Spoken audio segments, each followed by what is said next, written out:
ليه أكتر من 90% من الشركات بيقفلوا بعد أقل من 5 سنين؟ بالرغم من إن 90% دول ممكن يقفلوا بعد 3 و4 سنين، يعني بدأوا وباعوا وعملوا حاجات لكن ما قدروش يكملوا 5 سنين في الماركت. والحقيقة إن إحنا في الفيديو ده هندردش في أهم 5 أسباب بيخلوا أي مشروع يفشل وإزاي نقدر نتجنب، والكلام ده مش جايبينه من عندنا، لكن الكلام ده هندي عليه أمثلة قوية جدا موجودة في الماركت. تعمل لايك وسبسكرايب، تعالى نتكلم.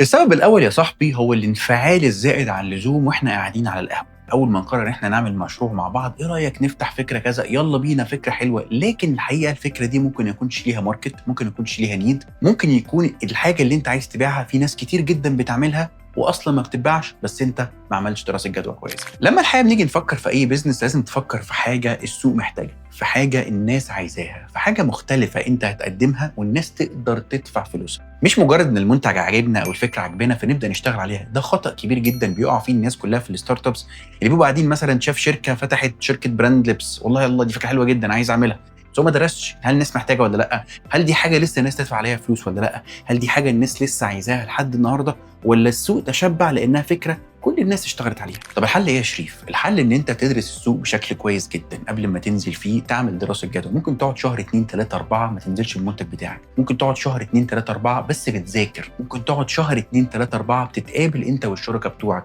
بشكل يومي، بتدرسوا السوق، بتدرسوا المنتج، بتدرسوا اسعاره، بتعملوا خطه تسويق محترمه، وبتعملوا خطه لمجابهه المنافسين بتوعك في السوق. من الحاجات بقى اللذيذه جدا اللي انت ممكن تعملها وتختلف فيها عن اي حد، انك تستعمل السيرفي او تستخدم السيرفي او اللي احنا بنسميه الماركت ريسيرش. ان انت تبدا تسال، سواء كان حتى قرايبك، تعرف تعمل حاجه مدفوعه بفلوس يبقى احسن بكتير، او في اسوأ الظروف خالص تخش على الانترنت تبتدي تشوف المنتج بتاعك ده اللي انت عايز تعمله، المنافسين اخبارهم ايه، بيبيعوا ايه، بيبيعوا لمين، وانت تحدد عايز تشتغل على ايه والمين. طب انفعلت على القهوه وقررت ان انت تفتح شركه انت وصاحبك، ما فيش مشكله، قلنا ماشي، لكن المشكله ان انت قرر تفتح جوجل مع نفسك او تقرر تفتح ابل، فتقرر ان انت النهارده تبص على الكاش فلو بتاعك 100,000 جنيه، تقول والله انا هاخد ال 100,000 جنيه دول هقسمهم 90,000 جنيه فشخره ومنظره و10,000 جنيه بس اللي انا بجد هشتغل بيهم. اغلب الشركات بتقفل بعد 5 سنين لان بيبقى عندهم مشكله في الكاش فلو. في فرق بين ان انت يكون عندك فلوس، يكون عندك بروفيت، فرق ان انت ما يكونش عندك كاش فلو. طب الفرق ايه ما بين الاثنين؟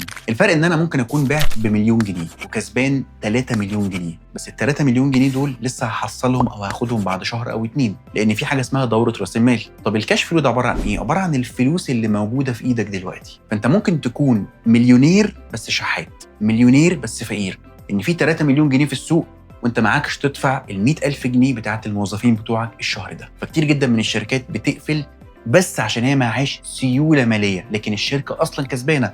فلازم تخطط كويس قوي للكاش فلو بتاعك، تدفع كام، هتبقي كام، مصاريفك الشهريه كام، وتتجنب في الاول اي مصاريف ملهاش لازمه. وبلاش الانفعال، احنا عايزين نعمل شركه ذات قيمه وقامه.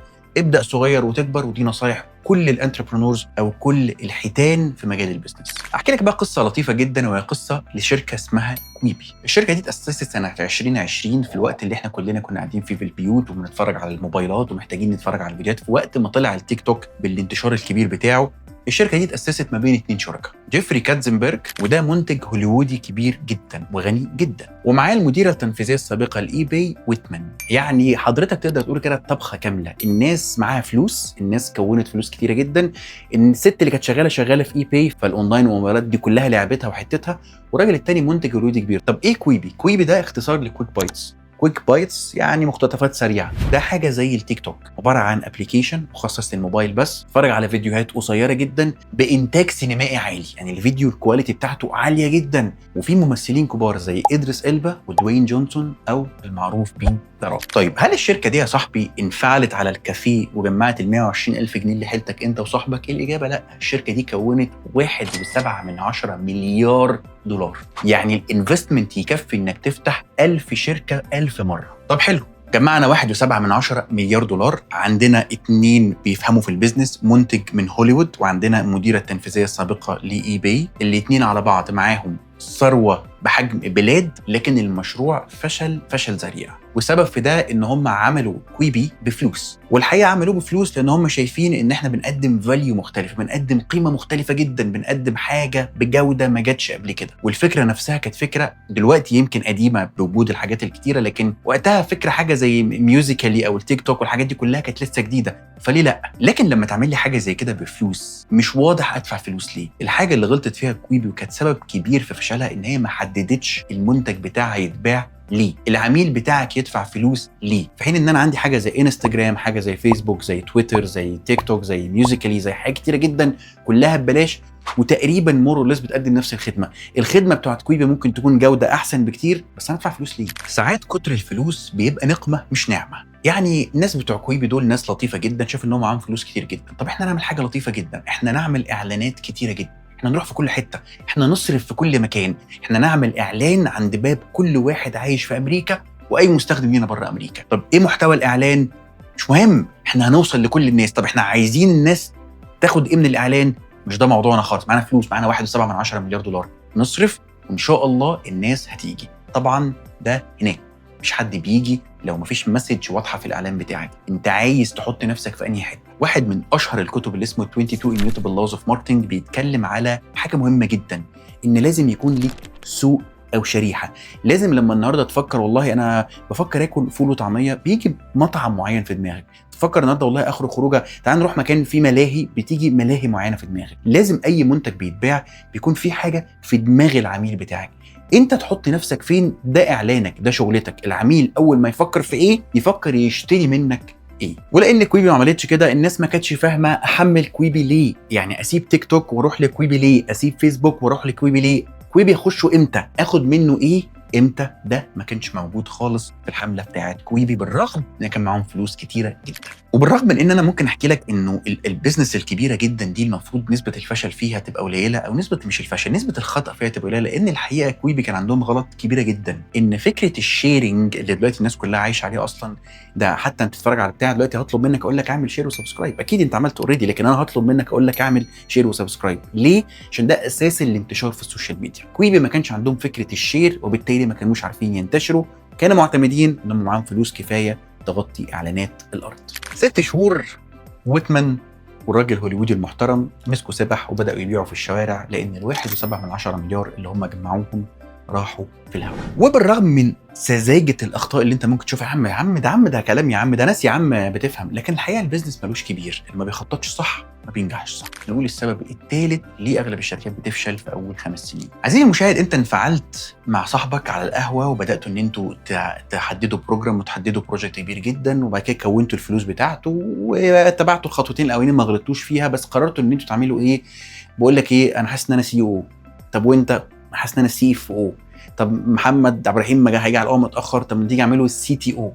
بغض النظر ان كلها اختصارات ممكن انت وصاحبك مش فاهمينها وانا مش فاهمها، لكن الحقيقه المسميات ساعات بتلمع في عيون الناس. من ضمن الاخطاء الكتيره الناس بتقع فيها هو التيم. فالسبب الثالث اختيار التيم، مين يشتغل مع مين. ممكن يكون الناس اللي شغاله كلها شبه بعض، وده الحقيقه واحده من الحاجات اللي بتفشل اي شركه، لان كلنا بنفكر في نفس الافكار. في كتاب Surrounded by Idiots لإريكسون كان بيتكلم على حاجه مهمه جدا، هي فكره اختلافات الكاريزما او الشخصيه. لو كل واحد فينا بيلبس هات مختلفه، بيلبس طاقيه مختلفه، هننجح. لانه في واحد كئيب جدا، صاحبك ممكن يبقى كئيب جدا، بيديك دايما الصوره السلبيه للبيزنس، وده مهم انك تعرف الانتقادات هتجيلك شكلها عامل ازاي. وفي شخص اللي لابس طاقيه البيضاء اللي على طول بيقول لك المنتج صح وهيكمل، وده بيدي بوش للناس وبيدي بوش للتيم. لكن لو كلنا كؤابه هندمر الشركه، ولو كلنا شايفين الدنيا حلوه الشركه اكيد مش هتنجح، لان محدش هيقول لنا عيوبنا فيه. يعني انا المفروض يا شريف اختار ناس مش شبهي خالص؟ طبعا لا، لان الاختلاف الكبير جدا ممكن برضو يفشل الشركه. انت محتاج تختار ناس عندها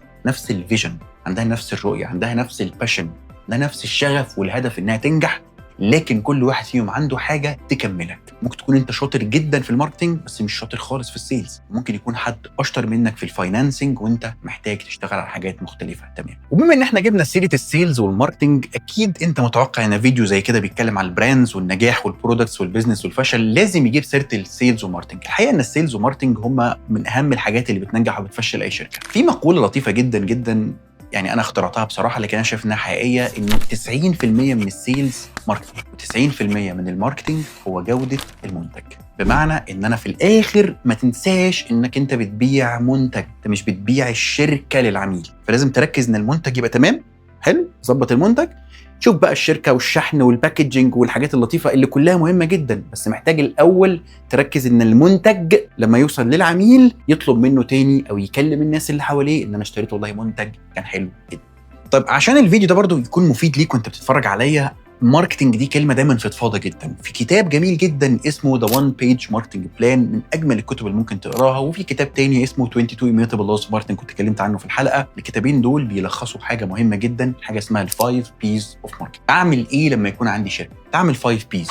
اول حاجه خالص هي البرودكت، لازم تبص على المنتج، جوده المنتج، تصنيع المنتج، هعمل ايه، المنتج شكله عامل ازاي، هبيعه للناس بشكل عامل ازاي. تاني حاجه هي البيبل او الناس، مين الناس اللي انا هبيع لها، مين العميل اللي انا هبيع له، العميل اللي انا ببيع له محتاج ايه، عايز ايه، بيدور على ايه، بيفكر في ايه، ويشتري مني ليه، وهبيع له بانهي مسج. تالت حاجه هي البروموشن، الحمله بتاعتي شكلها عامل ازاي، التسويق بتاعي تكلفته كام، هشتغل فين، هسوق على ايه، هدفع لمين، شكل البراند بتاعي عامل ازاي، اللوجو، الباكجينج، البروموشن، الحمله كلها بتاعتي هكلفها ايه وشكلها عامل ازاي. رابع حاجه البرايس او السعر، التسعير بتاعي اقارنه ازاي بالمنتجات اللي موجوده، اسعر غالي جدا عشان عندي جوده كبيره جدا بس لازم اكون قريب من السوق، ولا اسعر وابعد عن السوق بس اقدم حاجه مختلفه، ولا اسعر اقل من السوق. ادرس الماركت وادرس الكومبيتورز او المنافسين، التسعير بتاعهم اخباره ايه، والماركت ده ممكن اسعر فيه بكام اصلا. خامس حاجه البليس او المكان، هتشتغل فين، تشتغل اونلاين ستور، تنزل في اماكن تبيع فيزيكال، هتبيع بشكل عامل ازاي، الاماكن اللي انت انهي البلاد اللي انت هتشتغل فيها، الاماكن اللي هتبدا فيها شكلها عامل ازاي.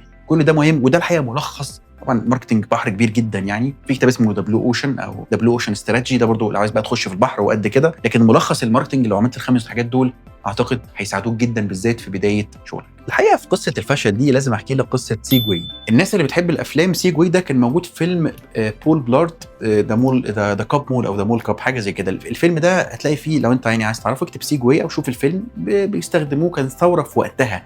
عباره عن حاجه تدي برستيج، حاجه زي الالكتريك سكوتر بس كانت جايه بدري، شكلها الحقيقه احلى، معتمد على عجلتين 2 بالعرض مش بالطول. ثوره لدرجه ان جيف بيزوس نفسه قال ان الجهاز ده او المنتج ده هيعمل ريفولوشن وهيكون حاجه مختلفه جدا في الماركت. طب بعيدا عن الفيلم، حلو، خدنا السيجواي ده صورنا بيه الفيلم، نستخدمه فين؟ يعني هل ده عربيه؟ لا. طب هل ده نروح بيه المدرسه؟ ما ينفعش. طب هل ده سكوتر نتمشى نلعب بيه؟ غالي جدا. ففكره البوزيشننج او احط نفسي فين، او المنتج اتحط فين، ده عمل مشكله كبيره جدا للسيجواي. المشكله الثانيه والاكبر ان كان سعرهم غالي جدا ومبالغ فيه. تخيل انه سنه 2001 كان سعر المنتج ده $5000. طبعا التضخم مبهدل الدنيا، حتى امريكا $5000 زمان غير $5000 دلوقتي. فتخيل انت تدفع $5000 عشان تجيب المنتج اللي هو بجد ثوره، اللي هو بجد حلو جدا، بس تاخده تحطه عندك في البيت مش عارف تستخدمه. يعني اروح بيه فين؟ ممنوع في المولات، مش بتاع شوارع، فهو حلو لكن ملوش مكان. سيجواي غلطت غلطه كبيره جدا وشنيعه جدا، انها اعتمدت ان المنتج حلو، فبما ان المنتج حلو يبقى الدنيا حلوه. طبعا الكلام ده برضه هناك مفيش حاجه اسمها كده. المنتج مهما كان حلو محتاج تسويق وماركتنج، وده اللي احنا اتكلمنا عليه. ما تفوتش ابدا خطه تسويق محترمه مهما كان المنتج بتاعك مختلف. وانت وصاحبك قاعدين على القهوه بتتكلموا في المشروع، ندهت الراجل اللي بيساعدكم وقلت له لو سمحت انا محتاج الكركديه ده تغيره لي، ليه؟ لانه طعمه مش حلو. قالك على فكره ده احلى كركديه في السوق. قلت له ماشي بس انا مش عاجبني الكركديه، انا عايزك تغيره لي، مسكر قوي. لك لا والله احنا بنعمل الكركديه ده مسكر قوي. الطبيعي الرياكشن الطبيعي ان انت وصاحبك هتكملوا كلام على قهوه ثانيه. ليه؟ لانه هو مش اجبار، هو مش اكراه. احنا ما بنبصش على المنتج حلو ولا وحش، المنتج اللي بيقيمه العميل بتاعك مش رايك في المنتج. فالغلطه الخامسه اللي بتفشل اي شركه هو العند والعناد مع العملاء ومع السوق. ان السوق يبقى عايز حاجه معينه بس انت صرفت كتير جدا، بس انت قررت حمله معينه تعملها، بس انت قررت على المنتج. السوق اتغير، مش هتعيد كل ده تاني، فهتنزل، فهتفشل، فهتقفل، فترجع تقعد على القهوه تاني. ما تعاندش السوق، السوق ما بيتعاندش. عاند نفسك عشان تمشي مع السوق. يمكن من القصص اللي كلنا عايشينها دلوقتي قصه الشات جي بي تي وجوجل. الحقيقه انه شات جي بي تي دلوقتي واخد السيرش انجن او عمليات البحث بتتم على شات جي بي تي بشكل اكتر بكتير جدا جدا جدا من جوجل. كتير جدا من الناس بقوا بيستخدموا السيرش بتاع شات جي بي تي لانه بيديهم الاجابات بشكل مباشر، بيديهم الاجابات اللي هو بيعمل لها تصفيه او تنقيه، وده الحقيقه بيتعارض شويه مع فكره جوجل. فكره جوجل انت بتخش تشوف 5 6 7 10 ويب سايتس تفتحهم وتقرا وتكون انت فكره، لكن شات جي بي تي بيديك الفكره متكونه. شركه الفابت بناء على ذلك اللي هي الشركه المالكه لجوجل بدا السهم بتاعها ينزل بشكل كبير جدا. كانت توقعات ان ممكن السيرش يتاخد منها، فكره البحث، عمليات البحث ما تحصلش على جوجل لكن تحصل على شات جي بي تي اكتر. بناء عليه اللي مختلف النهارده ان انت لو كتبت السيرش على جوجل باي حاجه تلاقي يطلع لك فوق كده جوجل اي اي بيديك رايه الاول بالارتفيشال انتليجنس ويديك كل البحث، ودي ميزه عنده موجوده مش موجوده عند شات جي بي تي. فجوجل ما عندتش السوق، عملت اللي السوق محتاجه، وبقى عندها ميزه كمان ان هي بتديك الارتفيشال انتليجنس انسر زي شات جي بي تي. كمان عندها السيرش ان انت تقعد تدور في بقيه الويب سايتس تاخد اراء الناس وتكون انت فكرتك. فمش من الصح ابدا ان انت تعاند السوق، لكن تشوف السوق عايز ايه وتشتغل عليه. 5 حاجات قبل ما تسيب الفيديو لازم اقول لك بسرعه جدا اسباب الفشل الشركات في اول 5 سنين. اول حاجه الماركت نيد، او ان انت تعمل منتج لا السوق محتاجه ولا العميل محتاجه ولا حد محتاجه، بس انت منفعل عايز تنزله، وده سبب كبير جدا في الفشل. تاني حاجه هي الكاش فلو او السيوله، اللي ممكن تكون شركه بتكسب بشكل كبير جدا ومع ذلك تقفل لان السيوله مش موجوده انها تدفع مرتبات او تدفع ماركتنج على المنتج لحد لما الفلوس تخش تاني. تالت حاجه هو اختيار التيم الغلط، او اختيار الناس اللي تشتغل معاك كلها ممكن يبقى شبه بعض او عكس بعض تماما بشكل يؤدي الى مشاكل كتيره جدا. رابع حاجه انك تعمل خطه تسويقيه ضعيفه او ماركتنج ما يبقاش فيه وتعتمد ان المنتج بتاعك كويس جدا وهيبيع نفسه، طبعا ما بيحصلش الكلام ده. خامس حاجه انك تعاند السوق وما تكملش باللي الناس محتاجاه لكن باللي انت شايفه صح. وما تنساش قبل ما تقوم تعمل لايك وسبسكرايب لو عجبك الفيديو عشان تشوف الفيديوهات اللي جايه وتشوف الفيديوهات اللي فاتت. وسلام.